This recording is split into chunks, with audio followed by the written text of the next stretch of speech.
రాష్ట్రంలో డ్రగ్స్ వినియోగంపై ఉక్కుపాదం మోపుతామన్నారు రాజేంద్ర నగర్ డీసీపీ శ్రీనివాస్.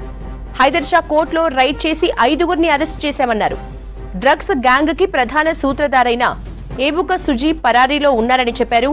ఏబుక సుజీపై 2 లక్షల రివార్డు ఉందన్నారు. సినీ నటి రకుల్ ప్రీత్ సోదరుడు అమన్ ప్రీత్ సింగ్ ను డ్రగ్స్ వినియోగదారుడిగా పరిగణిస్తున్నామని తెలిపారు. ఇంకా పెడ్లర్ గా ఎస్టాబ్లిష్ కాలేదన్నారు. Drugs Nigeria lady Anoha Blessings తీసుకొస్తోందని చెప్పారు.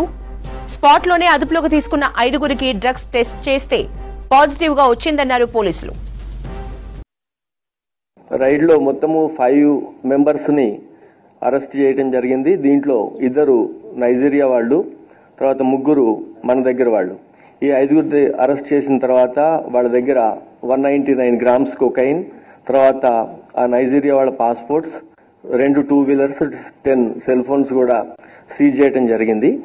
ఈ 5గురిలో మనకి ఈ మొత్తము డ్రగ్ రాకెట్ నడిపే అతను డివైన్ ఎబుకా సుజీ అని అతను నైజీరియన్ అతను ఇప్పుడు ఇంకా పరారీలో ఉన్నాడు. అతని యొక్క మెయిన్ కీ అసోసియేట్ అనూహా బ్లెస్సింగ్ అని ఒక లేడీ, ఈమెను అరెస్ట్ చేయడం జరిగింది. ఈమె previously Dhoolpet police station limits లో కూడా ఒక కేసులో డ్రగ్ కేసులో ఉంది. ఆమె అరెస్ట్ అయ్యి బెయిల్ మీద ఉంది ఆ కేసులో. ఇప్పుడు ఆమెను ఇంట్రాగేట్ చేసిన తర్వాత వచ్చిన ఇన్ఫర్మేషన్ బట్టి చూస్తే 20 టైమ్స్ ఇప్పటి వరకు ఆమె హైదరాబాద్కి డ్రగ్స్ తీసుకొని వచ్చిందని అర్థమైంది.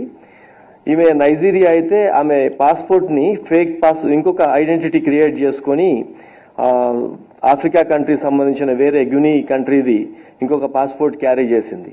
అది ఎందుకంటే ఇప్పుడు ఈ ట్రాన్స్పోర్టేషన్ మొత్తం కూడా డ్రగ్స్ క్యారీ దాంట్లో కూడా ఆ ఐడెంటిటీ ఎస్టాబ్లిష్ చేసి రేపు మొత్తం ఇదంతా అయిపోయిన తర్వాత మళ్ళీ వాళ్ళ కంట్రీకి వెళ్తే ఆమె క్లీన్ చిట్ గానే వెళ్లాలా, ఆమె ఒరిజినల్ ఐడెంటిటీ దాచిపెట్టుకోవడానికి ఇంకొక కంట్రీది కూడా ఫేక్ పాస్పోర్ట్ తీసుకొని ఈ ట్రావెలింగ్ చేస్తా ఉంది. ఇక చివరి అక్యూజ్డ్ మహబూబ్ షరీఫ్ అని ఇతను కొరియోగ్రాఫర్ చేస్తుంటాడు ఈవెంట్స్ లో అన్నిట్లో కూడా. ఇతను మన దగ్గరే బండగూడ జాగీర్లో రాజేంద్ర నగర్ లిమిట్స్ లో ఉంటున్నాడు. ఈ 5గురు కలిసి ఈ డ్రగ్ కొకైన్ 199 గ్రామ్స్ కొకైన్ తీసుకొని వచ్చి డిస్ట్రిబ్యూషన్ కి వెళ్లాల్సిన ఆ ప్రాసెస్ లో వీళ్ళందరినీ